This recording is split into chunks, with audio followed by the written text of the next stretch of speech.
They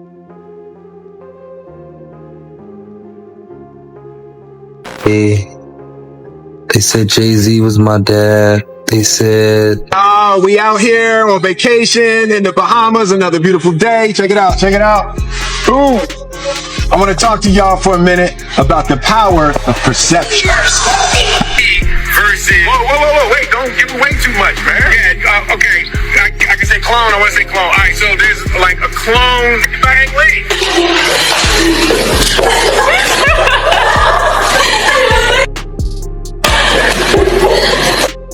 The Epstein files reveal the largest genocide in human history, and it is being hidden from your eyes. 8 million children go missing every single year. Look at all these people with black eyes. Politicians, your famous actors, the Pope, high-level people. They all participate. This is an email from the Epstein files. All you need is a blood transfusion from the pack and you reverse aging. Do you think you're the devil himself? No, but I do have a good mirror. It's a serious question. Sorry. Do you think you're the devil himself? I don't know. Why would you say that? Is your money dirty money? If you live, I just asked a question. Is your money dirty money? No, it's not. So, in fact, why is it not dirty money? Because I earned it. But you earned it. Wait a second. Just when everyone thought the Epstein nightmare had already hit rock bottom, it somehow found a new basement. Because now, it's not just politicians and billionaires being whispered about. Names you actually recognize are starting to surface. Celebrities. Famous faces. People we watched grow up on our screens. And according to new reports, several of them weren't just bystanders. They were allegedly used during the chaos behind the scenes. One of those names being thrown into the fire? Bryce Gray. Now let's slow this down for a second, because this part matters. None of this has been officially confirmed. Right now, it's all whispers, blind items, and industry chatter. Until Bryce himself speaks out, nobody can claim the full truth. But the smoke? There's a lot of it. And where there's this much smoke, you already know. Allegedly, Diddy, Epstein, and Harvey Weinstein weren't operating separately like we were told. People are starting to believe they were pieces of something bigger. A network. A system. A machine that chewed people up and spit them out once they were no longer useful, if you catch my drift. And here's the wild part.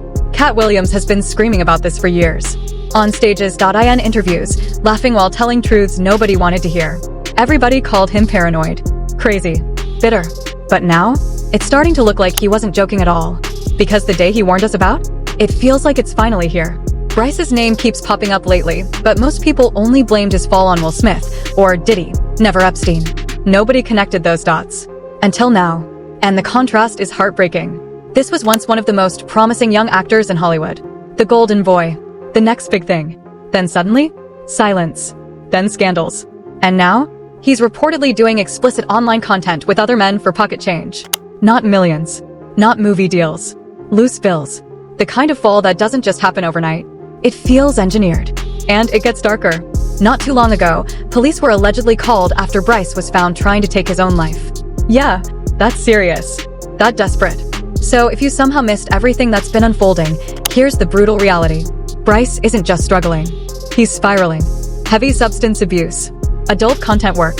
A completely shattered public image. The kind of collapse you usually only see when someone's been broken behind closed doors. Which makes you ask the obvious question. How does a rising Hollywood star end up here? How does someone go from red carpets to rock bottom?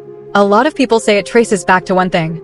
That so-called mentorship program he got involved with early in Hollywood. The same program insiders now whisper about like it was some kind of initiation. And here's where it gets uncomfortable.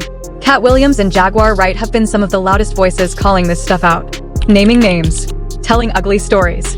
Pulling back the curtain. But every time they spoke, people laughed at them. Said they were clout chasing. Said they were unhinged. Now their old interviews are starting to sound less like rants. And more like warnings we ignored. Word is, Cat has been so passionate about Bryce's situation because he's seen that side of the industry himself. Up close. Personal.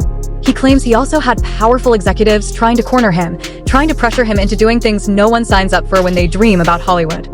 The difference? He didn't fold. They couldn't break him. They couldn't turn him out, as he put it. And according to Cat, Harvey Weinstein once tried to pull him into a private freak-off inside Epstein's mansion when he was just starting out. An invitation that didn't sound like a choice. But he said no, walked away. And that one decision might have saved his life. Which makes you wonder, How many others didn't get the chance to say no? Canceled me for talking about Harvey Weinstein before the thing came out, but he offered to suck my penis in front of all my people at my agency. What am I supposed to do? He did all of that. I'm thinking I'm the only black person on the script. I get there, it's 3 other black guys on there. Ooh, huh. You wonder what they did? I told him no. What y'all do? And this is why when I walk in a room, heads go down. Here's where the story gets even darker, because none of this chaos happened overnight. If you rewind the tape, if you trace every bad decision, every strange connection, every door that should have never opened, it all leads back to one moment. One introduction. One man. Bryce's former manager, Charlie Mack. And people in the industry don't say his name lightly, because according to insiders, Charlie didn't guide Bryce. He delivered him, handed him off, like a package, like an investment, straight into the hands of Will and Diddy, under the shiny label of a so-called mentorship program. And here's the scary part. This all happened right when Bryce's career was exploding. Empire was hot. His face was everywhere. Interviews, red carpets, magazine covers. From the outside, it looked perfect. Like he had just been given the golden ticket every young actor dreams about. 2 powerful giants mentoring you? That sounds like protection. Like opportunity. Like destiny. But behind closed doors, people are now saying it wasn't training at all. It wasn't acting lessons. It wasn't career guidance. It was something else entirely. And mentorship? That was probably the last thing on the list. Looking back, maybe we shouldn't be shocked. Because around that same period Diddy was supposedly guiding Bryce, there were already whispers circling him. Ugly whispers. Investigations. Rumors about inappropriate behavior with young boys. Stuff that never fully made headlines, but never fully disappeared either. According to a U.S. court filing, federal investigators questioned music executive James Rosemond, the man who went from manager to alleged kingpin, about the private habits of major entertainers. And one of the names that reportedly came up?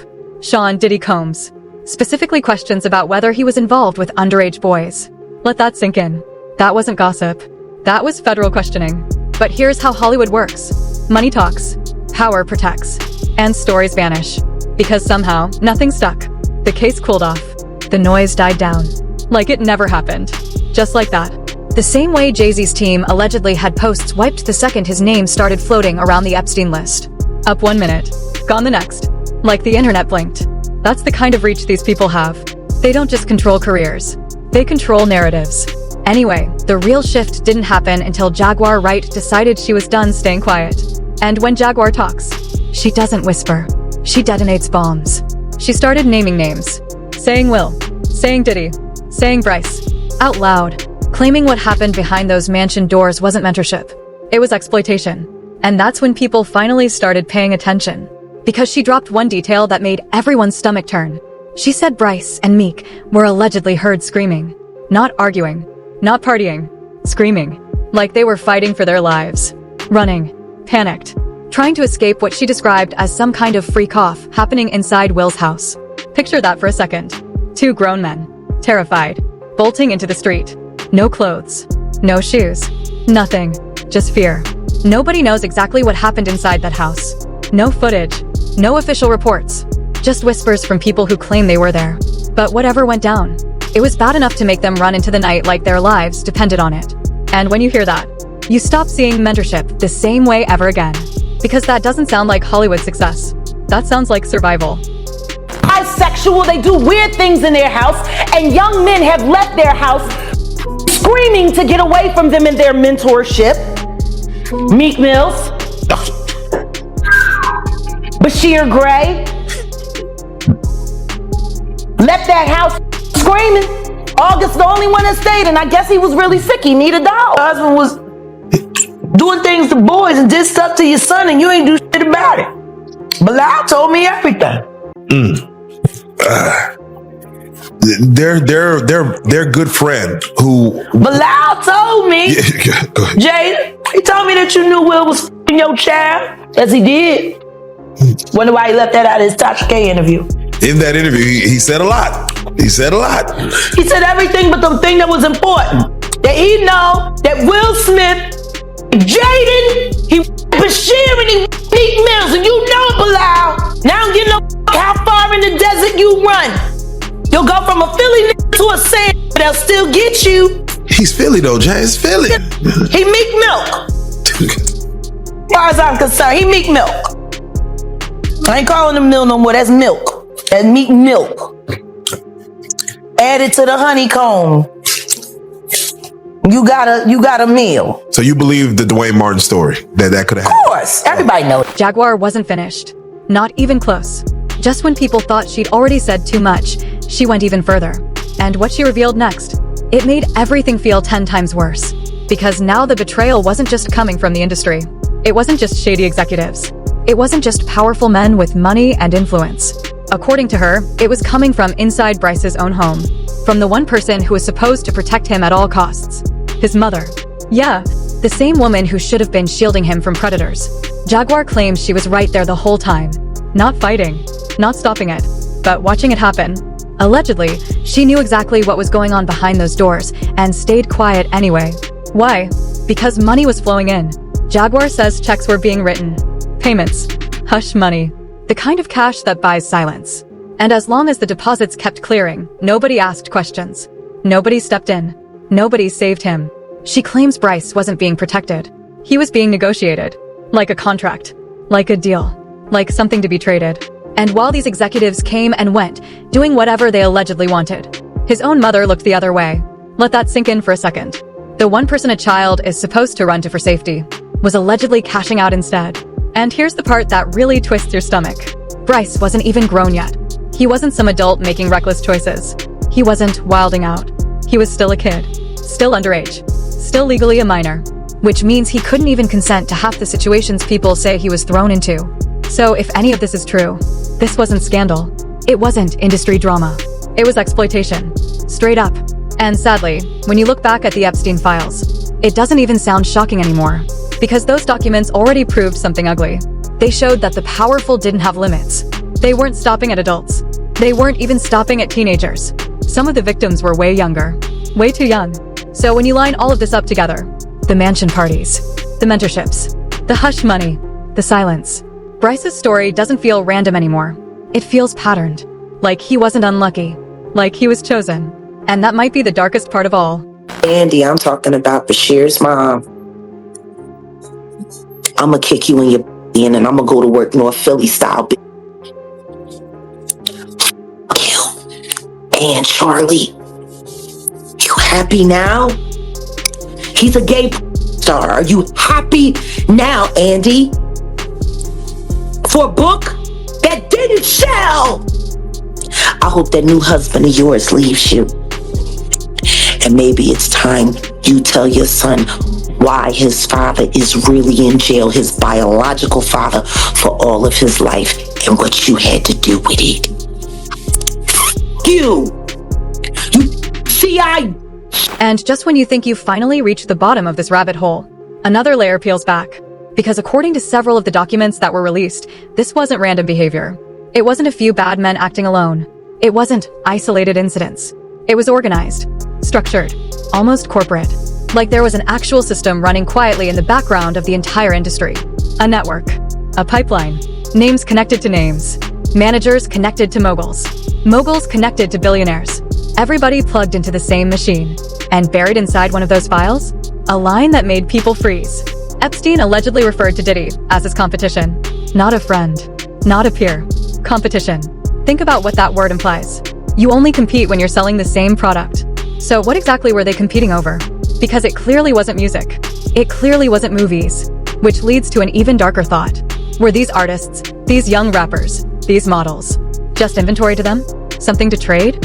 Something to share? Passed around from mansion to mansion like party favors? It's sick to even picture. But the more stories that come out, the less impossible it sounds. Jaguar said it bluntly. She claimed people weren't being mentored. They were being circulated. Like property. And then she dropped something even more personal. She said at one point, Bryce's mother, Andrea, actually came to her. Not publicly. Not bravely. Quietly. Desperate. Begging for help with Bryce. Like suddenly she realized things had gone too far. Like she wanted someone else to fix the mess. Jaguar says she didn't sugarcoat it. She told Andrea straight up, get him away from Charlie Mack. Immediately. No delays. No negotiations. Because Charlie was the bridge. The connector. The one linking Bryce directly to Will and Diddy. Cut Charlie off, she said, and you cut the pipeline. Simple. Or at least it should have been. But here's the part that hurts the most. Andrea didn't do it. She didn't pull him out. She didn't run. She didn't protect her son. According to Jaguar, she stayed put and kept watching while they kept passing Bryce around, year after year, like nothing was wrong, like it was just the price of fame. And that kind of silence, sometimes it's louder than the crime itself. That came to me and begged me for my help. I told her to get the fuck away from Charlie. I did everything that I could do to get Bryshere, to help her get Bryshere out of California into Chicago safe, to be ready for filming. She knew she knew what Will did to him. But because of Charlie, see? And Charlie had promised her all kinds of things. And all she had to do was pretend to be a broken down single mom who worked her way up through the ghetto and raised a superstar for television, when the truth is, she wasn't nothing but a dealer's. That's all she ever was. She went from dealer to dealer, and then she snitched on whoever she needed to snitch on until she could get to the bigger bag, until she got with Larry Lair, my friend who raised Bryshere in $1 million home. Your whole book is lies, Andy, and I hope anybody that bought it asks for a refund and demands it comes out of your pocket every time they see your son's gay. You and Charlie Mack. As his mom brought Yaz to Charlie, and Charlie came and got me and was like, "What you want to do?" I started writing for Yaz, like that's why it makes me mad to see what's going on with him right now. Like I can't believe what I'm watching. Right. I can't believe what I'm watching. Like, for you to flip that way and turn like you doing gay porn, and like, what is wrong with you, man? No disrespect to anybody gay, but it's just like, because it was him. It's a kid I watched from he grew up, so it's like, and then it's like the mental issues that he have. You feel what I'm saying? I know he had mental issues. Like, he ain't all the way there. So to watch all this happening, it's like, all right, where are all the people that was around when the But if you thought what Jaguar and Cat Williams said was already disturbing, brace yourself. Because the story didn't stop with them. Not even close. Things got even louder after the Epstein files started circulating and more insiders suddenly felt brave enough to talk. And that's when another name entered the chat. Will Smith's longtime friend. Ball. Someone who had been around for years. Close enough to see things most people never would. Close enough to know where the bodies were buried. And once those documents dropped, Ball didn't hold back. Not even a little. He started making claims that sent shockwaves through Hollywood. According to him, Will and Diddy weren't just connected socially to Epstein's world. They were allegedly benefiting from it. Allegedly entertaining guests. Allegedly moving in the same private circles. The same late-night parties. The same hidden rooms nobody talks about in public. And then he brought Bryce into it. Ball claimed Bryce had opened up to him personally. Confessed things. Dark things. Said he felt like he wasn't being managed. He was being handed off. Passed from one powerful figure to the next. Like a favor. Like currency. Older industry men. Closed doors. Situations he didn't feel safe in. Situations he couldn't control. Not mentorship. Not guidance. Something else entirely. Something that left him feeling trapped. And here's what made it worse. A lot of people didn't even hesitate to believe Ball. They didn't question him. They didn't brush him off. Because this wasn't the first time he'd exposed something uncomfortable. He already had a track record of blowing up Will and Jada's carefully crafted image. Before all this, he had accused Will of living a secret double life. Claimed there were private encounters happening behind the scenes that fans would never expect. Said he personally walked into one situation that left him stunned. Two grown men. An intimate moment. Way too close for it to be misunderstood. The kind of scene you don't accidentally forget. And the way Ball described it, it didn't sound new. It didn't sound experimental. It sounded familiar. Routine. Like something that had happened more than once. Which only added fuel to the fire. Because now people weren't just questioning rumors. They were questioning everything. Every friendship. Every mentorship.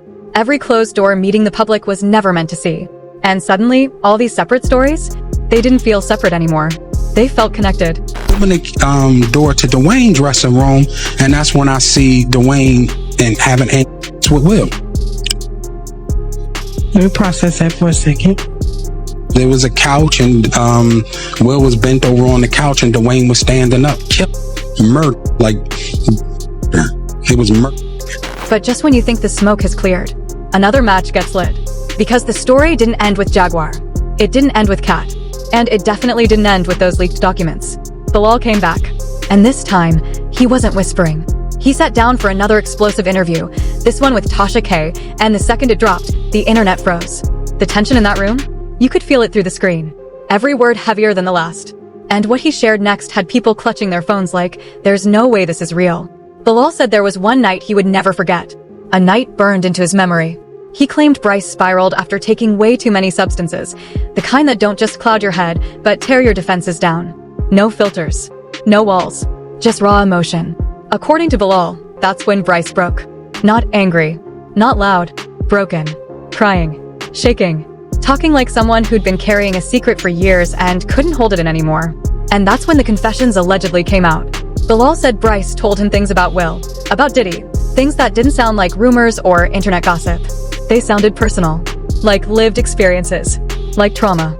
He claimed Bryce described being used, pressured, put in situations he never truly agreed to, passed around in ways that had nothing to do with music, movies, or mentorship. Not guidance, not protection, exploitation. Straight up. And what makes it even stranger? Bilal said this wasn't some random encounter. He was there on purpose. He claims Will himself had assigned him to watch over Bryce while they were in Chicago. Like a handler. Like supervision. Like Bryce needed to be monitored. Which already raises questions. Why would a grown actor need a babysitter? What exactly were they trying to control? Then one night, after Bryce allegedly had too much in his system, everything spilled out. All the fear. All the stories.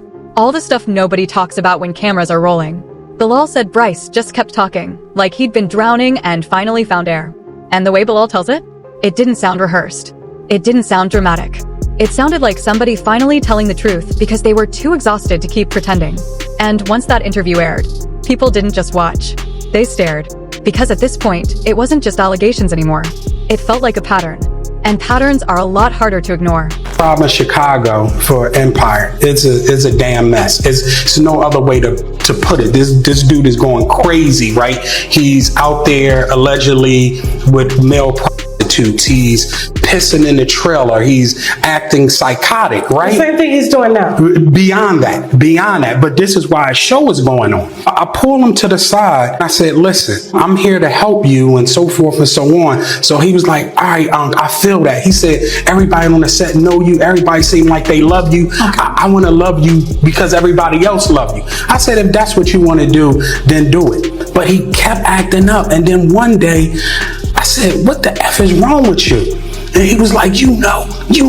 He said, you know Will me. You know Diddy made me suck his face. You know what's going on. You know Charlie made me suck. And I said, I have no idea what's going on. I have no idea. So he crying, no is coming from his nose. Yes, you do. And I'm like, yo, listen, somebody stole 2 hard drives from Jada's house. So now we get into why she's even more mad. Jada will watch at the houses. She had her laptop. She would stick her hard drive in, right? Boom, and hook it up to the TV. And she could play whatever video she watching. So I'm seeing videos of her and Will and a bunch of some celebrities, everything. Because remember, the last interview I told you, if you don't sue me, I'm going to let people know who you've been hitting with them deals. And I said, if you don't sue, I'm going to sue. So I told you, being Muslim, whatever I say I'm going to do, that's what I'm going to do. Period. And I got to have evidence. So she's sitting down here watching, playing with herself, high as a kite, right? Not caring who's in the house, whether kids watching, nothing. She's in her own world. So that's how I was able to see the tapes. I saw them, and I saw some things that were unreal, and I saw celebrities on the tape. Ooh. I'm under penalty of perjury. If anything in here is a lie, my ass going to jail. Period. There's no if, there's no ends, there's no buts. You know what you and Diddy was doing together in your younger years. All that's coming out. Who else did you see allegedly on the tapes? Tyrese with Will and Jada. Then the one with Charlie Mack and Will. Jada's not on it, but you can hear her say, make him spit up. Period. So when these tapes come out, people will know I'm telling. So it's time for everybody that got a credible story, I should say, to start the plot. Now look, no disrespect to Ball, but at first, a lot of people didn't buy what he was selling.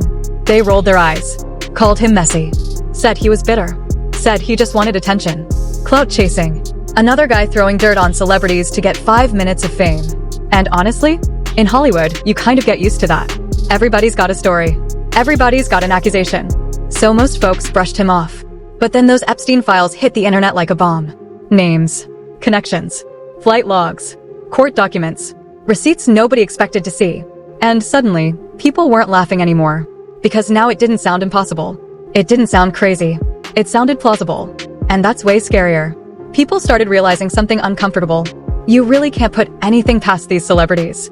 Not the ones you grew up loving. Not the family-friendly ones. Not the guys smiling on red carpets talking about positivity and love. Money hides a lot. Power hides even more. So Bryce's situation?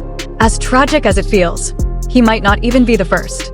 And if we're being real, he probably won't be the last either. That's the part nobody wants to say out loud. Once the story started spreading, the internet did what it always does. People started talking, reacting, dragging, and some of the comments were brutal. One person wrote, "They're wrong for what they did to that young man. A great talent destroyed. Will disappointed fans greatly. I can't even watch anything with him in it anymore." You could feel the heartbreak through the screen. Not just anger, disappointment. Like watching a hero fall in real time. Then somebody else went even further.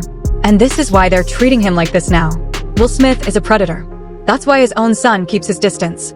He's got naked games at his house with rappers and athletes. He's just as bad as Diddy and Jay-Z. Wild accusations. Heavy words. The kind that stick whether they're proven or not. And that's how fast public opinion flips. 1 minute you're America's golden boy. Next minute, people can't even stomach your movies. Your legacy starts looking different. Darker. Twisted. So now the question's on the table. After everything Kat said. After Jaguar. After Ball. After the documents. After all these stories lining up a little too neatly. What are we really looking at here? Did Will help destroy Bryce's life? Was this mentorship something else entirely? And do you honestly believe he was never anywhere near Epstein's world either? Or is there more we still haven't seen yet? I want to hear what you think. Drop your thoughts down in the comments. And if you think this situation is messy, just wait till you see what we uncovered in the next video. Click here, because it somehow gets even crazier.